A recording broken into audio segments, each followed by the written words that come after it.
Olá pessoal, tudo bem? Meu nome é Douglas Freitas, eu sou um dos editores da Script e estamos hoje aqui para mais um dia de live, conversando sobre vários temas. Durante toda essa semana nós tivemos vários assuntos com vários convidados e hoje nós vamos ter um convidado que é o Carlos Vasques da Mansão Wayne, que é, vocês já escutaram ele, provavelmente no seu podcast, que é incrível, um dos melhores podcasts de cultura pop que nós temos hoje no país, e ele aceitou o desafio de ser um dos editores de alguns projetos aqui da Script. O primeiro trabalho foi Os Cavaleiros das Trevas, e agora ele está editando outros dois trabalhos, um que é O Homem que Ri, sobre os 80 anos do Coringa, e outros dois que durante a live nós vamos contar para vocês, que são alguns mistérios, mas que hoje serão revelados.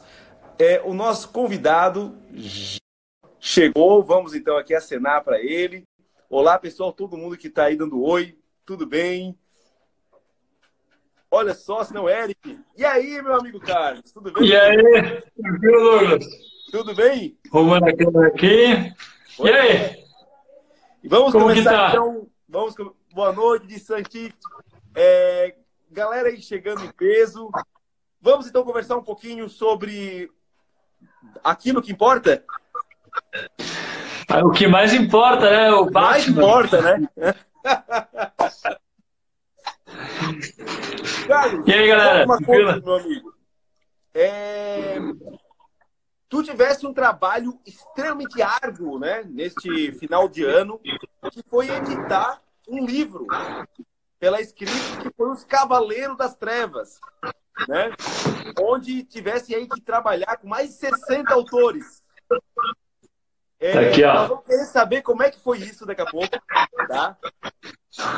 Mas antes de mais nada, como fizemos com os convidados, saber um pouquinho da tua história. Quem é o Carlos Vasques? Como é que começou a paixão pelo Batman, pela cultura pop, por quadrinhos? A origem da Mansão Wayne. Faz uma linha do tempo, para a gente poder te conhecer melhor. Vamos lá. Começar pelo começo. Eu sempre gostei de Batman. Sempre, assim. Tem histórias de eu não sabia nem falar e eu ficava abrindo a blusa, assim, imitando o Batman com quem fosse macaco. Então, sempre. Eu tinha uma pipa do Batman quando era pequeno, que eu adorava. Então, sempre gostei, mas por algum motivo não lia os quadrinhos do Batman. Eu gostava muito do desenho animado dos anos 90, do Batman Animated, né, que acho que quem não gosta, né? Imagina. E eu gostava muito de quadrinhos, em paralelo a isso. Eu lia muito a Turma da Mônica, eu lia muito Mortadelo e Salaminho, eu adorava, né? Que a minha família espanhola, eles traziam de lá. Então, eu gostava muito de quadrinhos. Aí um dia juntou as duas coisas. Um dia eu estava numa banca, e aí eu vi o gibi do Batman e pedi para meu pai comprar. E era um pouco antes de começar a saga do Terremoto. Então aí, era cara, você mensalzinha começa... mesmo. Era a mensalzinha, aquelas formatinhas. Tá por aí guardado. Se tivesse, podia ter deixado fácil para pegar. Mas era aquelas formatinhas da Editora Abril. E assim, comecei a ler uma, outra, e aí começou já a saga Terremoto, que foi uma saga que depois veio Terra de Ninguém e tal, se estendeu por mais de 2 anos. Tá. Me prendeu. Quando eu fui ver, já tinha uma coleção gigante. Aí eu comecei a ir atrás em sebo. Antigamente era comum você ver em algumas bancas que eles recebiam alguns lotes. Eu lembro de um cara que tinha recebido todas as Batman e Batman Vigilantes de Gotham que tinham saído até então, nos lotes, assim, tipo as pilhas gigantes, que custava acho que R$20 tudo, sabe? Umas coisas assim. Entendi. Aí eu peguei inteiro e tal, começou minha coleção. E aí já nessa época tinha... Isso era 99, 2000, né? Na época a internet não era o que é hoje, né? Era uma coisa bem mais simples. Tinha bate-papo na UOL.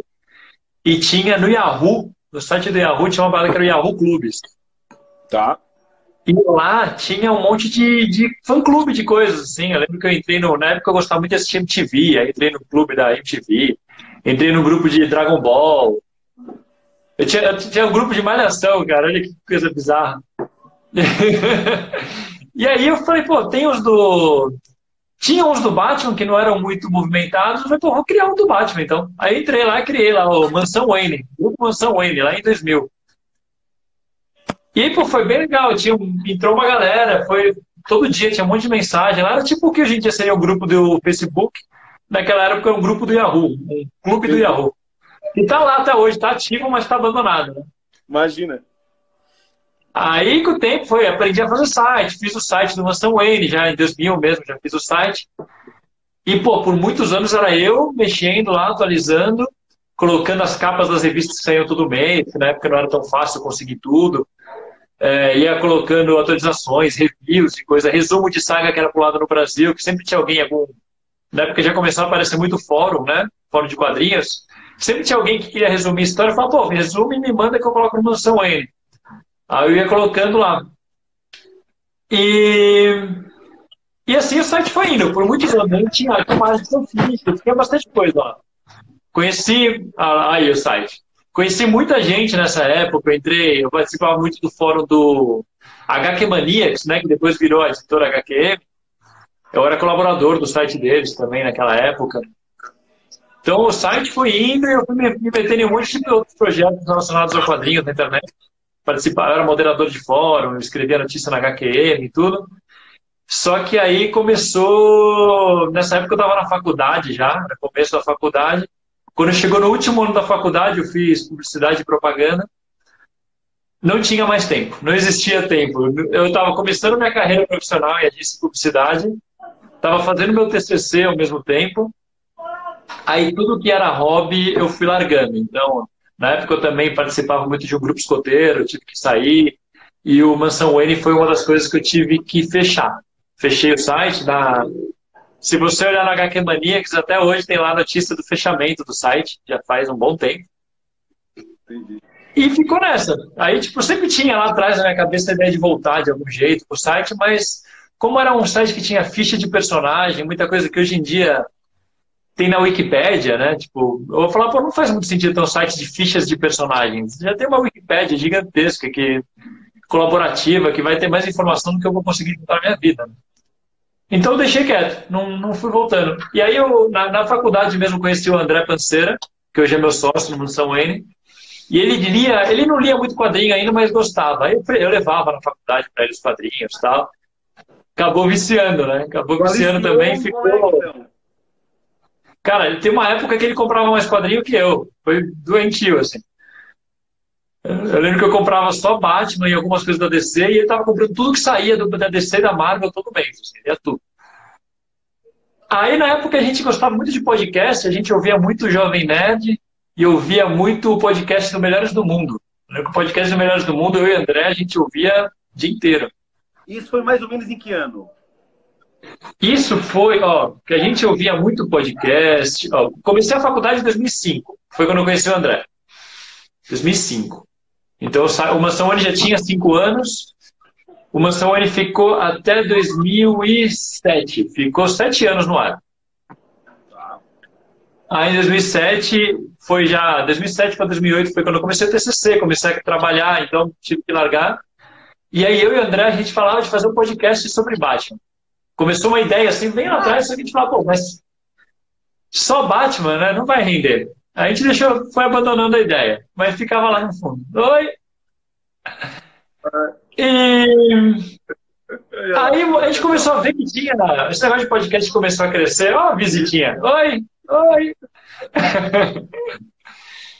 E começou a ter muito podcast gringo, temático. O Kevin Smith fez um podcast que chama Fat Man on Batman, que é um podcast do Kevin Smith só sobre Batman, que ele lança toda semana, ou quinzenalmente, ele vai lançando quando ele pode, né?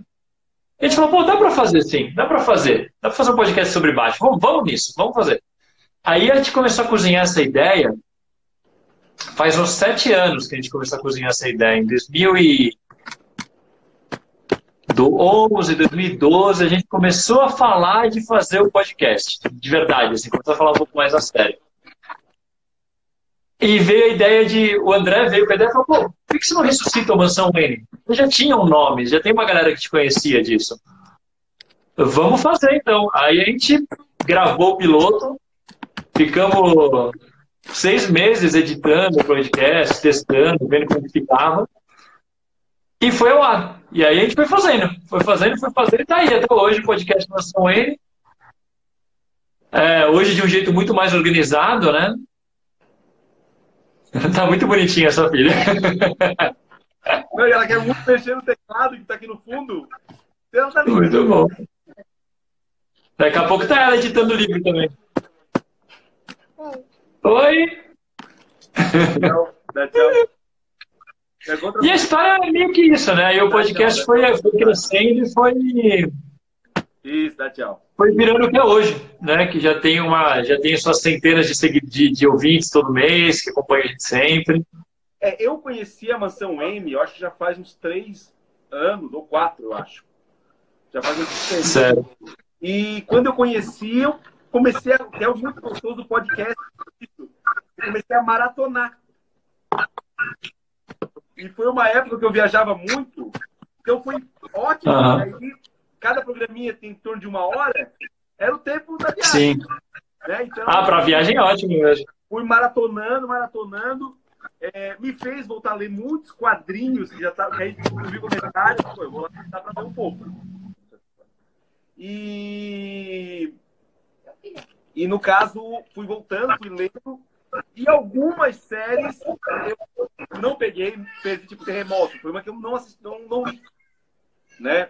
O Terremoto ele teve um hiato da minha vida, onde eu meio que dei uma parada nos quadrinhos. Eu li toda a queda do morcego, toda essa parte eu li. Você parou quando eu comecei. Porque eu parei meio que ali pelo ano 2000, mais ou menos.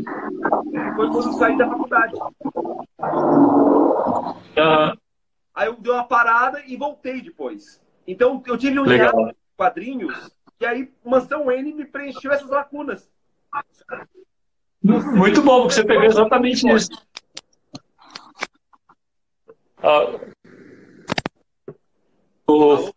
Tá reclamando que o áudio tá baixo? Tá. Você estava melhorando. O Vocês e o Como Que Pode foi o que me preencheu as lacunas, assim, de alguns quadrinhos. O Como Que Pode é muito bom também. E aí, voltei, mas eu consegui maratonar tudo. Eu posso dizer que eu já escutei todos os podcasts de vocês. Que legal. Todos os 102 que tem até agora. Com certeza. Já escutei tudo. Que legal. E, Carlos, me diz uma coisa. Nós fizemos esse projeto, né, dos Cavaleiros das Trevas, né? Onde tu foi, juntamente com o Diego, o editor deste livro, né? Que hoje tá... É esse aqui, né? Que é o que tá na Amazon. Se puder mostrar o teu aí, que eu tô sem a minha versão física. Ótimo. Tá aqui, ó. Quem perdeu, tem lá na Amazon. E este livro aí parece que te deu um trabalho, né? Como é que foi? Conta um pouco essa saga. Vamos lá. Você me chamou para editar esse livro porque a gente tinha sido consultor desse aqui, né? Eu e o André, a gente tinha sido consultor já do Bill Finger, da biografia do Bill Finger. Aí você falou, vamos fazer, a gente vai fazer um. Começou lá atrás, né? A ideia surgiu lá do podcast do Setor 2814 e tudo, que eles fizeram um podcast juntando um monte de Batman e tal. Aí você me chamou e falou, vamos fazer essa parada. O Diego vai editar, eu vou supervisionar também. E aí era eu, o Marcelo lá da Batcaverna e o Bruno e a Carol do Setor 2814 ia ser organizadores, né? Isso. Aí beleza, vamos lá, fiz uma organização, a gente fez umas reuniões lá os 4. O negócio estava fluindo. Só que eu estava vendo que eu não estava me contentando só com isso. Tá aqui os Batman e joga. Eu me apeguei no projeto, queria que ficasse muito bom, sabe? Eu queria que o negócio ficasse... Se eu pegasse o livro depois e pegasse uns erros, assim, faltasse um Batman importante, ou algum Batman fosse mal explicado, eu ia ficar muito insatisfeito. Então eu comecei a me envolver. Eu nem era editor, eu era um dos organizadores. Só que eu fui me envolvendo a tal ponto que uma hora você e o Diego chegaram para mim e falaram, cara, quer entrar como editor também? Eu falei, topo, né? Você já está fazendo trabalho de editor, vamos oficializar isso. Aí eu entrei como editor, né, cara? Aí começou o negócio, né? Porque eu tava nessa de, vamos organizar os Batmans, ver quais tem, manda para os autores, a gente separa umas imagens legais, cada um dos organizadores pegou, a gente dividiu igualmente os números de Batman, o número de autores, e cada um ia separando umas imagens e tal. Só que eu não fui pegando, eu não sei se por ter trabalhado com direção de arte, eu fui diretor de arte muito tempo em agência de publicidade, né? E fiz, diagramei, muito folheto, muita coisa. Livro mesmo Legal. nunca, mas folheto, guia de marca e coisa assim, eu já fiz muito. Então eu tava numa vibe que eu olhava a imagem que o pessoal separava e falava, cara, essa imagem não tá boa, não representa o que é. Aí eu ia lá e pegava outra. O pessoal mandava o texto, eu falava, puta, esse texto, não sei se tá legal, tá informação, mas não tá agradável de ler. Aí eu ia lá e mexia no texto. Então a gente foi fazendo isso. Aí eu e o Diego, a gente ficou nesse bate-boca o tempo todo de qual texto tá bom, qual texto não tá bom. Com os organizadores antes já tava assim, porque uma das coisas que a gente tentou nesse livro foi que cada autor, como são 60 autores, a ideia era ter um monte de youtuber, um monte de editor, gente relevante e que é conhecido por trabalhar com quadrinhos e Batman e tudo, com a sua própria voz. Aí eu falei, pô, não adianta ter uma galera legal, foda, que a galera vai comprar o livro, sei lá, por exemplo, a gente chamou o Load. O Load é um cara famoso, hoje em dia tá no Omelete e tudo, ele tá aqui no livro. Não adianta ter o Load no livro, mas quando você for ler, não tem a voz do Load. Tem que ter a voz dele. Claro. Então eu tava bem chato nisso, de ó, não vamos podar demais a galera. A informação tem que estar lá, mas se ele for falar de um jeito dele, deixa ali. Tem um que fala mais informal, tem outro que é mais enciclopédico, por exemplo. Teve até vou até achar aqui. Teve um que a gente fez, foi até um erro meu, que eu passei o mesmo Batman para 2 autores, sem querer. Foi Quem nunca? E os 2 textos ficaram muito bons. Eu falei, cara, como que eu faço com isso, né? Aí eu lembro que conversei com você, com o Diego. Isso aqui ainda é um Batman mega irrelevante, é o Batman da armadura Cyberlink. Eu passei pro Heitor Pitombo, que é um jornalista de quadrinhos mega respeitado, e eu passei também pro Guilherme Lorandi, que é o guia, o dono da loja Monstra. Que é um cara todo descoladão, todo informal. E o texto do Gui ficou muito engraçado e passou muito bem o que era. Eu falei, cara, eu não quero tirar o texto do Gui. E o Gui tinha escrito acho que mais 2 baixos, eu separei só os doideiras pra ele. E o Heitor é um cara mais sério, mais jornalístico, então ele escreveu uma coisa um pouco mais jornalística mesmo, mais séria. E aí eu cheguei pro Heitor e falei, cara, Heitor, eu acho que eu vou tirar o seu texto, porque o seu texto tá muito bom, mas você escreveu já mais artigos. Aí ele falou, pô, me manda do Gui também. Aí eu mandei o do Gui, aí ele olhou e falou assim, cara, tá muito legal também, mas os 2 se complementam, né? Não faz sentido tirar o meu, porque tem informações relevantes que não estão no outro. Aí a gente ficou quebrando a cabeça, até que uma hora a gente falou, quer saber, vamos abrir uma exceção para esse e vamos colocar um embaixo do outro. Primeiro o do Heitor, para a pessoa conhecer a fundo, e depois o do Gui, que é uma... Cara, ele passa muito bem o que é esse Batman, só que de um jeito mais opinativo, mais engraçado, assim. Então a gente manteve, porque a ideia é essa, é ter a voz de cada autor. Legal, legal. E esse é o trabalho do editor, né? Que é realmente dar esta unidade na obra, criar fazer o livro trabalhar como um todo, né? Então, sim. Assim, ó, tu e o Diego fizeram um trabalho maravilhoso, assim, tanto de revisão quanto de coisa. E era muito engraçado porque como eu fazia parte do grupo, eu só via as mensagens, assim, ó. Aqui é um Batman. Então, e o Johnny, coitado, o Johnny ele resolveu montar o livro antes da martelada final. Então ele tinha que corrigir o livro pronto toda vez que surgia um Batman. Sim. Nossa, isso é outra coisa, né? Tem que falar um pouco do Johnny e do Diego, que os 2 fizeram um trabalho incrível, né, cara? Foi. Porque o Diego eu já tinha conhecido, já tinha trabalhado com ele no negócio do Bill Finger como consultor e já sabia que o cara era foda. O cara manjava, ele realmente pesquisa a fundo, ele não deixa passar nada sem entender direito o que está acontecendo ali. O Diego é um rato assim, de biblioteca, ele vai e não passa. Assim, E o Diego ainda fez uma parada que eu não ia fazer e ele me convenceu e realmente foi muito bom ter feito, que é, tudo bem, cada autor tem sua voz, mas tem que ter um certo padrão. Então, o tempo verbal tá todo igual no livro inteiro. Que isso depois dá um trabalho na revisão, porque ao mudar o tempo verbal, às vezes a gente fica um pouco confuso, né? Então, deu um trabalho para revisar essa parte. Mas, assim, todo o tempo verbal está no passado. A gente fala dos personagens, esse personagem fazia tal coisa, ele era assim. Então, cara, foram dos mais de 250 bytes que a gente teve que ficar batendo texto por texto para ficar com o tempo verbal correto. Legal. E tem E teve texto, por exemplo, o Thiago Brancatelli fez um texto que é um poema. Ele fez uma musiquinha natalina do Batman. Como que a gente vai corrigir isso para ficar o tempo verbal? Vamos lá, mexer, mas eu mandei para o Thiago Brancatelli de novo, falei, pô, o seu texto é uma coisa um pouco mais diferenciada, né? Você está brincando um pouco com o formato do texto, então você tem que dar uma olhada no que a gente mexeu. Aí ele mexeu, a gente viu tal, ficou legal. Tanto que depois teve até um errinho bem besta que ficou no final desse texto que eu fiquei tipo, puta merda. Mas assim, ficou espetacular, porque aí tem o Johnny, que eu não conhecia, e aí, com esse meu background de diretor de arte de agência, eu sempre ficava assim, puta, será que ele vai fazer um trabalho bom? Eu não conheço o cara.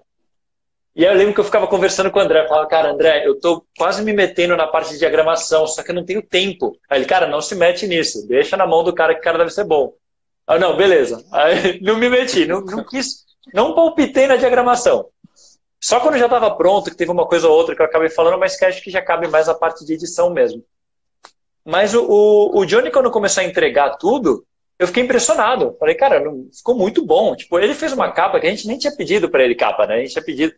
Originalmente, a capa ia ser de um dos ilustradores, né? Aí ele fez essa capa... Não, a capa é do Amaury. A capa é do Amaury. Essa capa do Amaury. É, o miolo todo que é do Johnny. Ah, tá. Eu achava que a capa era... Ah, então, ó. Falha minha. Eu tinha entendido errado isso. Mas mesmo assim, cara, essa textura que ele colocou, a forma que ele dividiu tudo, porque ficou limpo. É muita informação. Ficar limpa desse jeito é... Parabéns. Parabéns. O espaçamento ficou todo certinho. Assim, se tu pega um livro e dá uma folheada nele, tu não consegue notar que são vários autores. Né? Ele tem uma sequência de imagem, de tudo, assim, que, olha, o Johnny fez milagre aí, assim, sabe? Fez um trabalho maravilhoso, assim. Então, assim, complementou muito com o que vocês fizeram, sabe? E Carlos, agora a gente tá com um segundo trabalho, né? Irmão desse, que é O Homem que Ri, né? Que agora vai tratar dos 80 anos do arqui-inimigo do Batman, né? Do Coringa. Sim, e ele o Coringa, o Joker. Tarde, né? Nós conseguimos fechar uma arte linda para a orelha. Linda demais. Marcel Bartolo, né? E aí, como organizadores, tem agora você, o André, o Fábio e o Marcelo, que são os 3 maiores canais de YouTube, podcast, especializado em Batman, né? Esse grupo aí. São os maiores canais unidos para falar sobre o Coringa. Qual é a diferença do projeto? Assim? Como é que tu tá vendo o andar de um e de outro? Tá, vamos lá. No livro anterior, a gente chamou 60 autores. Foi. Isso é uma dor de cabeça monstruosa, porque é muita gente. Assim, a gente teve sorte que todo mundo foi gente boa. Ninguém encrencou. Se tinha alguma coisa, algum mal-entendido que a gente via de alguma coisa, por exemplo, esse exemplo que eu dei de ter dado 2 para o mesmo autor, se resolveu numa boa. Então, cara, foi assim, foi lindo. Mas dá um trabalho gigantesco, porque cada coisa que você faz, você tem que bater, você tem que falar com cada um dos autores e tal. Então, dessa vez a gente decidiu diminuir um pouco o número de autores. Então tá... Quer ver? Vou até te falar quantos autores tem agora. Estou com a planilha aberta aqui. Ó, ainda é muita gente, são 34 autores. Ainda é gente pra caramba. Aqui, ó. Sim, são 34. Aí vai ter, além dos 4 organizadores, que os 4 vamos escrever capítulos do livro, vai ter gente como o Gustavo Vícola, que é o editor da Mundo dos Super-Heróis, a Belle Félix, que é editora da Panini, que pô, todo mundo conhece a Belle Félix, né? Vai ter o Rino Félix, que não são parentes, apesar de ter o mesmo sobrenome. O JP Martins, cara. Pô, JP Martins vai fazer o prefácio do livro e vai escrever um artigo sobre Asilo Arkham. Sabe? Que foi uma obra que ele traduziu na época. Então vai ter muita gente aí no... Estão perguntando aí se já está no Catarse. Tá assim, ó, catarse.me/Joker. Lá tá listado tudo, assim, e a gente vai atualizando. Tem muita gente legal escrevendo. Tem muita gente legal escrevendo. Tá todo mundo. Agora a gente está exatamente na etapa em que todos os autores estão fazendo seus artigos. Tá todo mundo com material em mãos, está todo mundo escrevendo e a gente está aguardando o retorno desses textos. Mas dessa vez a gente pegou gente que a gente já conhece, a maioria deles tinha já trabalhado no Cavaleiros das Trevas. Então a gente já selecionou uma galera que trabalhou nisso, que fez um trabalho legal. Não que os outros não tenham feito, mas esses a gente sabe. A gente desenvolveu uma relação legal.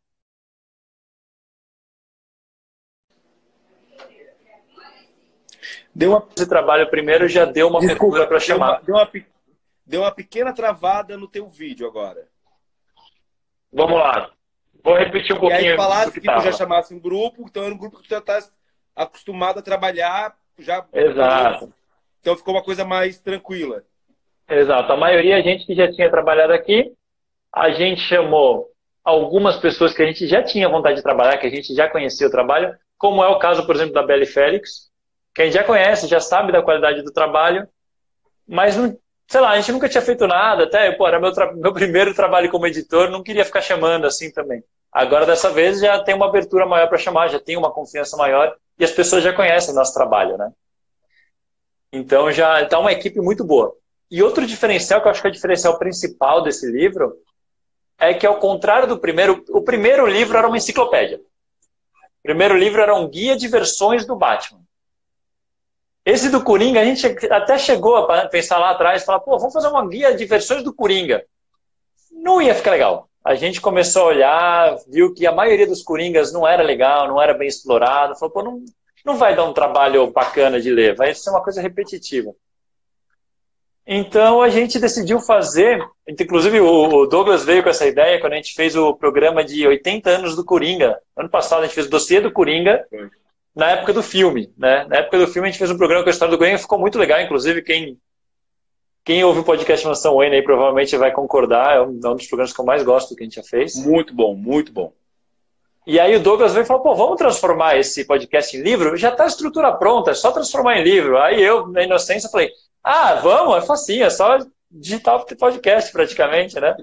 Rapidinho a gente faz, 2 semanas, a gente passa limpo e acabou. Aí tá vindo esse trabalho homérico aqui.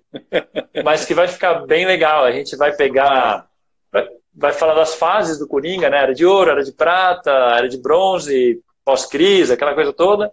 Vai falar das principais obras, que tem o Coringa no meio, Asilo Arkham, Advogado do Diabo, De Volta à Sanidade, o próprio Cavaleiro das Trevas, a Piada Mortal.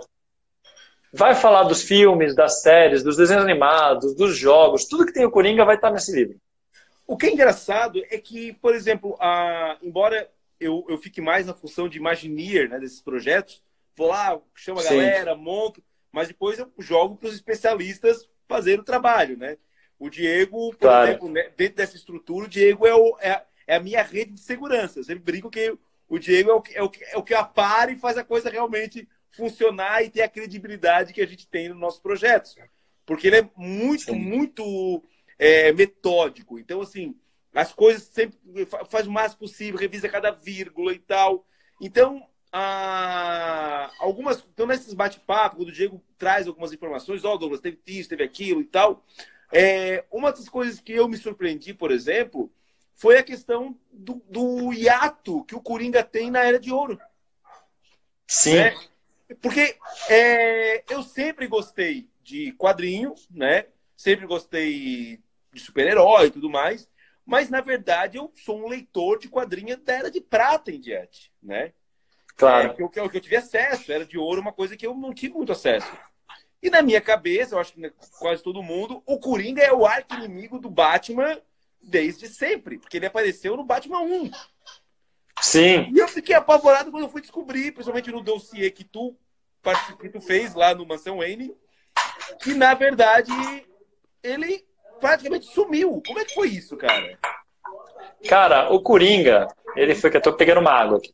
O Coringa, ele foi criado para morrer na primeira história. Foi isso. O roteiro já era assim. Tanto que, se você ler a primeira história, ele morre e é ressuscitado. Assim, ele tem um ataque do coração, sei lá, e aí, não, ele sobreviveu. E aí o Batman fica tipo, se podre, sabe? Fica aquela coisa bem Batman vingativo daquela época. E aí, depois, durante a Era de Ouro, é curioso que assim, no Batman 2 ele já aparece de novo. Inclusive ele aparece junto com a Mulher Gato. Mas depois ele vai aparecendo meio sortido, assim. O lance é que na Era de Ouro o Coringa era muito psicopata. Então, quando ele sumiu mesmo, foi na transição para a Era de Prata, naquele comecinho da Era de Prata, o Coringa, como teve muita censura e tudo, eles tiraram o Coringa. Porque o Coringa era um assassino serial, né? Não funcionava. Então ele some.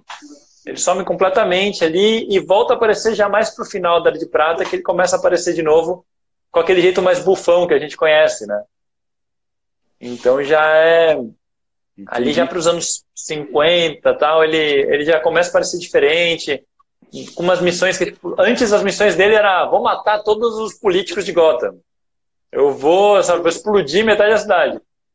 Aí, de repente, a missão virou eu vou pintar a cidade de roxo, porque eu sou o Coringa, eu sou o bobo, sabe? Entendi. Ficou mais parecido com o do César Romero, né? O da série dos anos 60 é baseado nessa versão, né? O Coringa do Batman, Cavaleiro das Trevas, do Frank Miller, tu vê ele muito mais conectado com o Coringa da Era de Ouro ou as outras versões do Coringa?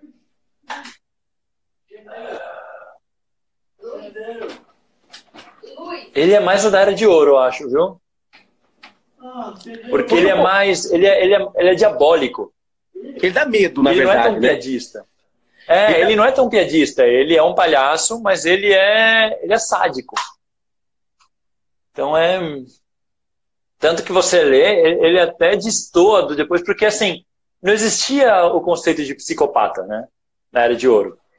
Isso foi surgir depois, aí depois foram encaixar o Coringa nisso. Ele era simplesmente um palhaço que cometia crimes. É algo dos anos 70 em diante. É algo recente. Que coincide com o Neil Adams e o Daniel Neal entrando no Batman e resgatando o Coringa como psicopata.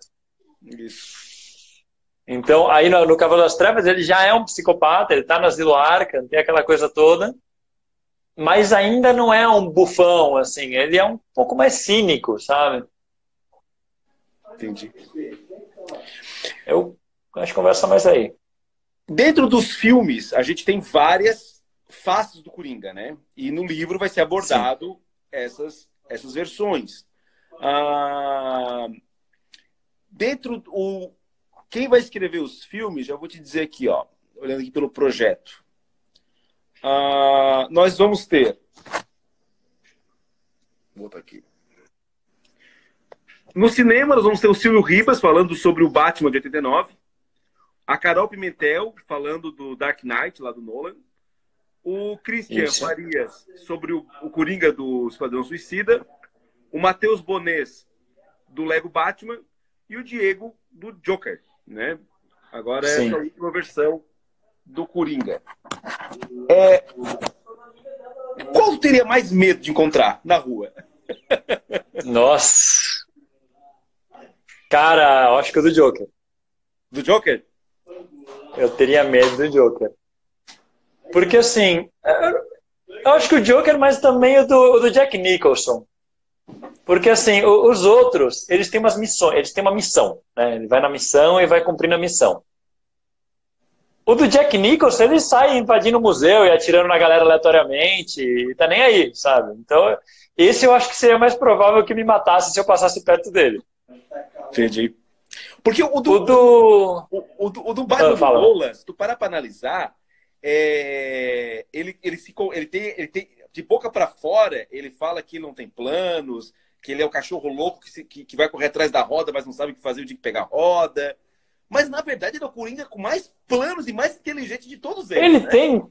Ele tem plano B, plano C, plano D. Se o cara faz isso, ele vai para outro lugar. Se ele vai invadir o prédio, ele tem já os guardas escondidos, amarrados, com a roupa de capanga, esperando os atiradores.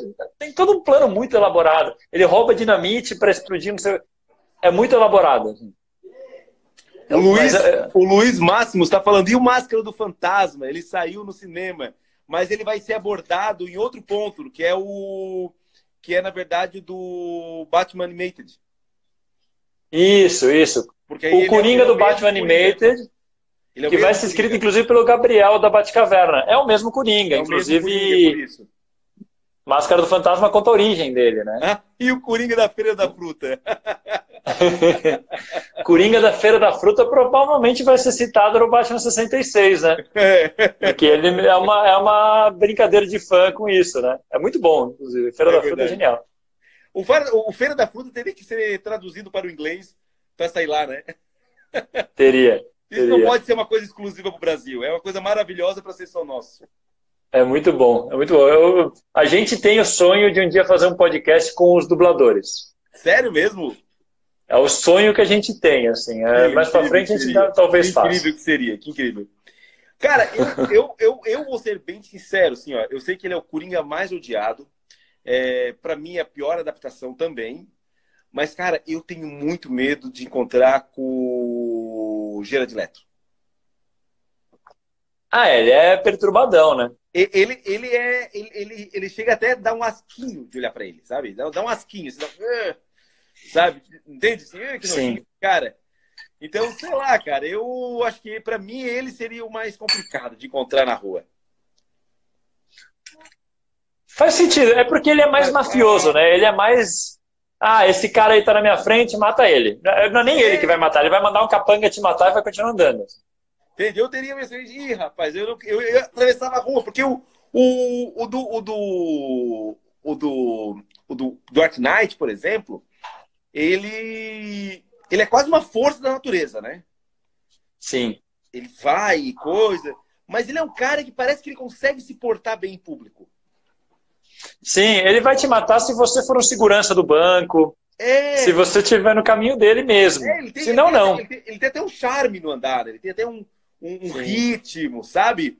O do Jack Nixon, ele é o cara que se tu encontrar com ele, tu tá no lugar errado na hora errada, né? Porque ele não é um cara, acho que, urbano, dá a impressão que ele fica lá na toca dele, ele sai de vez em quando, né? Sim.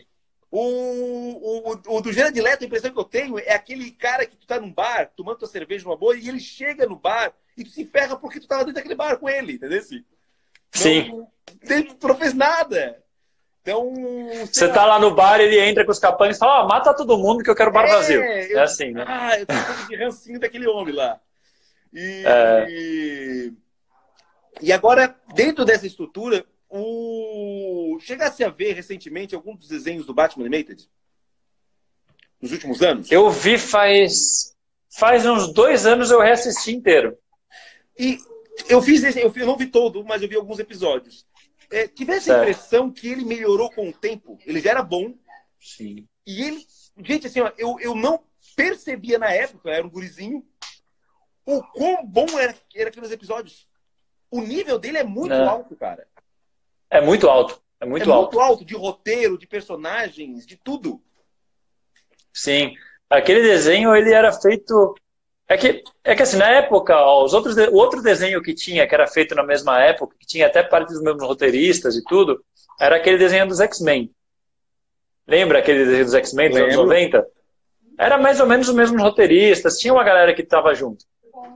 Mas era diferente. O do Batman, ele bebia muito naquele desenho animado do Super-Homem, dos anos 40, dos Fleischer, sabe? Que é ele lutando com os robôs gigantes e tal. Que era um desenho feito com primor, assim. Ter colocado o Bruce Timm ali, o estilo visual, deu um diferencial, sabe? E a ideia de fazer que cada episódio é como se fosse um filme. Dificilmente... Tem alguns episódios duplos, mas é sempre tema fechada. Você pode pegar qualquer episódio e assistir, que ele é uma história com começo, meio e fim. Então, cara, você assistiu hoje, isso vai, cara, que obra de arte, né? Aquilo é maravilhoso. Acabou de entrar aqui o Cláudio Basílio, que foi um dos autores do livro do Batman. Ele escreveu os primeiros artigos. Se você começa a ler o livro do começo, tem uma hora que você fala assim, pô, mas é só o Cláudio Basílio? Mas é porque ele escreveu os 4 primeiros artigos. A Neném voltou. Mas é maravilhoso. Estou aqui mexendo agora aqui no vídeo para poder me adaptar aqui a Neném. Trabalhar de casa é isso aí, né? E dentro da mitologia do Coringa, tá? nós não temos muitas origens dele, na verdade, né? Nós temos muitas lembranças, né? Muitas histórias, lembrando isso ou aquilo, histórias alternativas, algumas de agressão doméstica, outras foi torturado pela tia, sabe? Várias pequenas histórias, mas a impressão que eu tenho é que a origem do Alan Moore, do Piada Mortal, ela meio que é canônica e as pessoas têm um pouco de receio de mexer. Ou tu vê diferente, Sim. Carlos?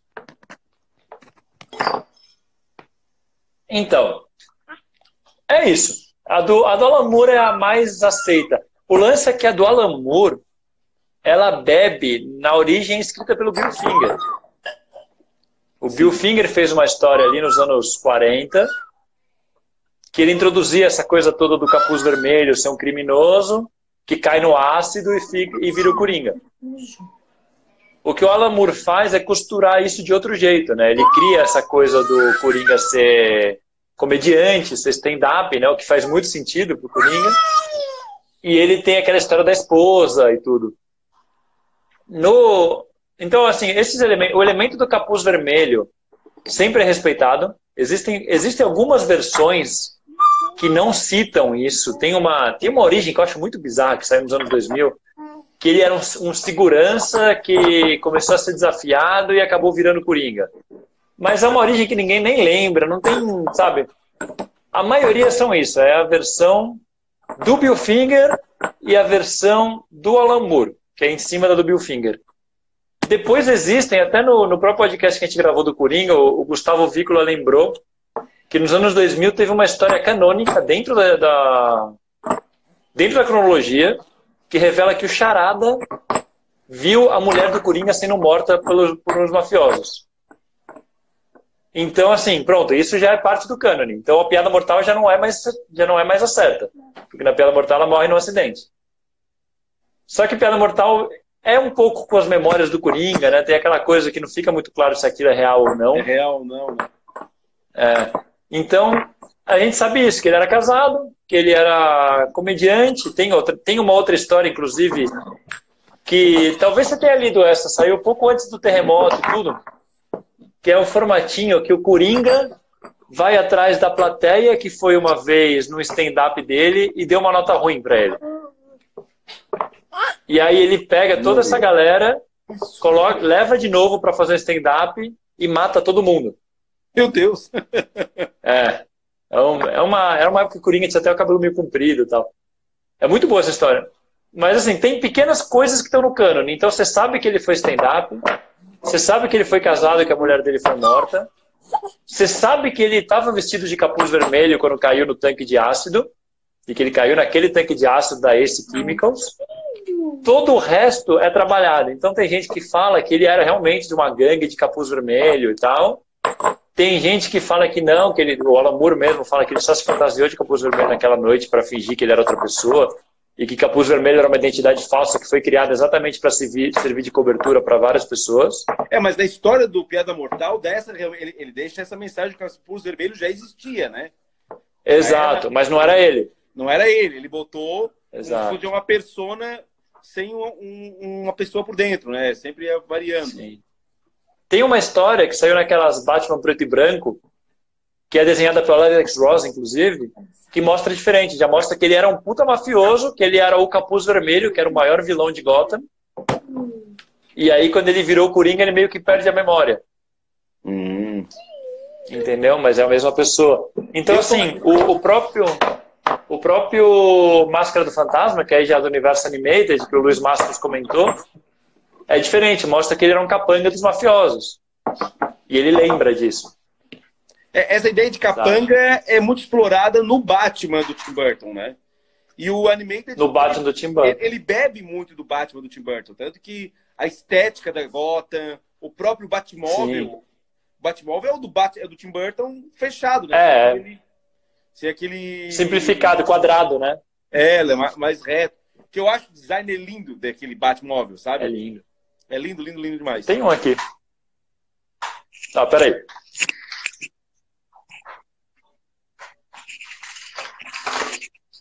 Sim, ele é muito bonito. O design desse carro é muito bonito. É lindo demais. Ele é muito bonito mesmo. Tanto que no quadrinho hoje é baseado nesse, né? O que aparece na cronologia normal. Esse como referência? É esse, só que com mais detalhes, mas é esse. Legal. E essa semana vai ter um podcast novo aí, né? Essa semana, eu estou inclusive editando ele agora. E qual é o tema? O tema vai ser Mulher Gato. Meu Deus. E também completando 80 anos. E parece que nós vamos ter um projeto editado por você também, né? Que o nome dele é A Gata, é isso mesmo? Exatamente. A gente chamou a Dandara Palankoff, que é uma pesquisadora de quadrinhos incrível. Assim, quem ouve o podcast Mansão Wayne vai lembrar dela, do podcast que a gente fez sobre a Batwoman, que ela trouxe muito conteúdo. E aí agora ela vai fazer o livro sobre a Mulher Gato. Dessa vez vai ser diferente, não vai ter mais 1 milhão de autores, vai ser um autor que vai se debruçar sobre o tema. Então vai ser a Dandara e eu de editor.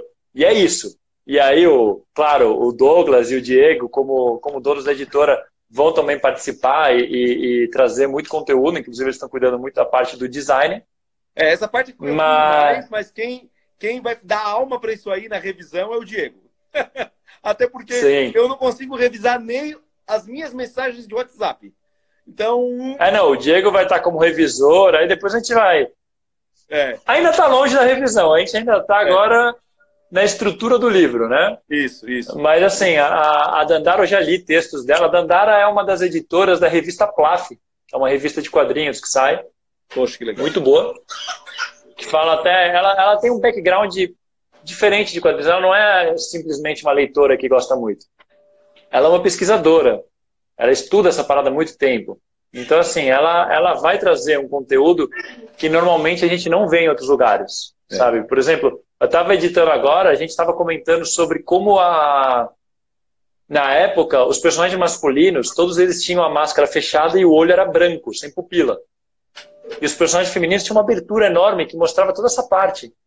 A gente falou, por que disso? Né? Mostrava o nariz e o olho e a sobrancelha, tá? Por que isso? Aí a Dandara explicou pra gente que é o seguinte, na Era de Ouro e na Era de Prata, eles diferenciavam o personagem feminino pelo olhar.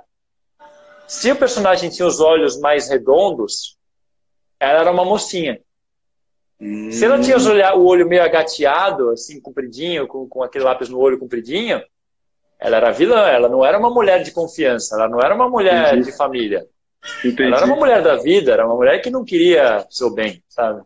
Entendi. Então a Mulher Gato tinha um olho para fora. Todas as imagens, e realmente, é isso mesmo. Se você vê toda a noiva do Batman naquela época, a própria Batgirl tem o olho redondo. A Mulher Gato tem o olho compridinho. A Batwoman, inclusive, que a gente já tinha gravado antes, é um caso curioso que tem o olho compridinho, mas é uma heroína. Mas aí o que acontecia? O Batman não confiava nela. Entendeu? Então é sempre assim. Então ela tinha que ter o olho bem exposto para mostrar que o olho dela era gateado. Massa. E assim, ó, eu quero agradecer demais, né, por ter feito a ponte com a Dandara, para a gente poder convidar ela para escrever este livro, né, que aí agora vai ser lançado em outubro, né? O Coringa vai sair agora por junho, julho. Na verdade, um pouco depois. Vai sair em agosto, setembro. E a da Dandara sai em outubro, né? Sim, o plano é esse. Vamos atrás desse plano. Vamos poder sair da data. E o da Dandara, a gente convidou outras artistas também para poder participar desse projeto. Então, a gente convidou a Gil Guimarães para fazer o print, que vai ser dado de presente aos apoiadores. Olha só como é que é a arte da Gil. Ela é um monstro. É linda. E aí, provavelmente, ela vai fazer a Mulher Gato do Tim Burton. Tá? Sim. E o marca-página vai ser desenhada pela Mariana Aze, que tem esta arte aqui muito estilizada mesmo, muito bonita a arte dela, as cores dela são muito lindas. Muito bom. As cores bem vivas, né? E a Mariana vai fazer um marca-página com a Mulher Gato, e aí tem uma sugestão do próprio Carlos, com a roupa clássica. Lá com a capa verde. Ou a última. Então ela vai testar qual que fica melhor pro marca-página. Inclusive, ela está pensando em fazer o marca-página como duas paredes. Como ela se estivesse entre dois prédios descendo ou subindo, né? Muito legal. Então, a própria Muito marca-página legal. vai ser utilizado como um elemento, né? Gráfico. Então, assim... Vai brincar com o formato, né, do marca-página. É um projeto muito bonito mesmo. E vai complementar essa coleção, né? Que está cada vez se tornando maior. Tivemos o Cavaleiros, aí vem agora o Coringa, na sequência a Mulher Gato, que é um pouquinho mais fininho, né? Vai ser menos páginas, vai ser em torno de mais 100 páginas. E o próximo, que é só no segundo semestre, que a gente vai lançar, é outro. Aguardem. Mas esse a gente vai falar, tá? Eu acho que não sei se pode falar, não sei se tem problema dizer. Vamos esperar, deixa o pessoal imaginando aí. Que outros personagens estão completando 80 anos? Vai pensando aí. O Thailson perguntando se as artes serão coloridas. Não, Thailson. O miolo do quadrinho, dos livros, ele não é colorido, ele é preto e branco. Mas, por exemplo, nós vamos fazer no Coringa o que foi feito no Cavaleiro das Trevas, que são artes que a gente faz em postais e manda junto com o livro, né? Só que elas são aleatórias. Então, tem vários postais. Falando nisso, Carlos, eu acabei esquecendo, cara. Tem que te mandar os postais ainda. Já separei lá. Tem que mandar. Todos os postais. Eu recebi um só. Eu recebi o com essa arte aqui. Cada livro vem um. Cada livro vem um, já encartado no próprio livro. Tranquilo. E, querido, Carlos, assim, olha, cara, eu acho que o nosso tempo já estourou, já quase 9 horas, tá com 1 hora de live aí. Eu quero agradecer muito pelo teu carinho, pela tua atenção. Tu é um cara super disposto, sabe, bicho? Assim, olha, quero te agradecer mesmo. Assim, tu tem um coração que não cabe nesse peito, tá? Eu que agradeço por me chamar para esse projeto, cara. Pô, cara, não tem como não chamar, sabe? Tu é um dos maiores especialistas hoje no nosso país, de Batman. Por isso a gente convida você, convida a Laluna, convida o pessoal, o Marcelo, o Fábio, o André, que são pessoas que realmente estão dentro. Agora a Dandara está vindo aí para integrar o time. Sim. E fora todos os autores que, meu Deus, assim, a galera são maravilhosos. A gente agora despachamos todos os livros dos apoiadores. Então, dependendo do correio da cidade, né? Alguns já foram entregues, outros são entregues essa semana. A grande maioria da região sul e sudeste recebe essa semana. O pessoal do norte e nordeste, o correio mata um pouco. Demora um pouco mais mesmo. 20 dias úteis. É uma demora muito grande. Então, vai chegar lá pro finalzinho do mês mesmo, né? O pessoal que é do norte, nordeste. Inclusive, toda semana alguém me pergunta, apoiei o livro já faz tempo, ainda não chegou. Calma, tá a caminho, tá chegando. Foi mandado para todo mundo, já tá no correio. E vai valer a pena a espera, viu? Ficou lindo. Eu tô com o marcador de página colocado aqui, que eu tô quase toda noite, eu leio um pouquinho dele. Legal. E é gostoso porque tu pode ler em pedacinhos, né?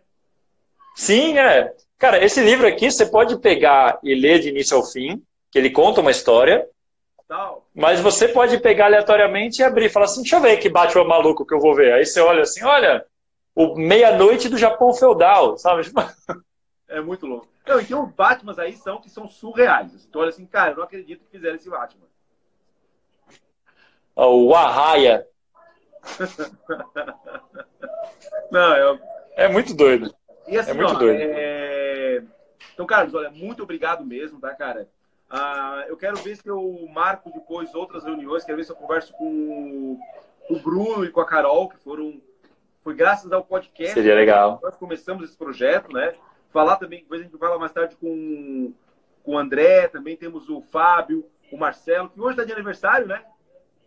Marcelo, sim, aniversário do Marcelo. Vamos lá mandar mensagem para ele. Parabéns, Marcelo. Então, assim, cara, muito obrigado por tudo. Todos que estão nos assistindo. Gente, vocês são incríveis.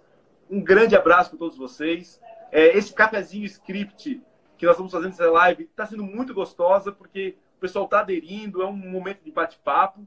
Então, Carlos, um beijão, cara. Obrigado por tudo. Para vocês, tchau. O bate-papo com o Diego da História em Quadrinhos, que nós fizemos na quarta-feira, já está no nosso YouTube, tá? Todos que tiveram essa semana, inclusive o do Carlos de hoje, nós vamos estar lançando durante a semana também no YouTube para vocês terem legal. Tá? Para quem não assistiu. Então, assim, gente, ó, valeu. Um bom final de semana, restinho de final de semana. Uma boa semana. Espero que a quarentena... Uma boa quarentena a todos. Que fique mais tempo, pessoal, aí. A gente poder nos proteger todo mundo que a gente contacta aí. Então, olha, tchau pra vocês. Boa noite e um beijo. Ó. Valeu, galera. Boa noite. Tchau, gente. Obrigado por ter assistido. Salve pro Batman Plays aí, que tá pedindo salve. Tá? Falou.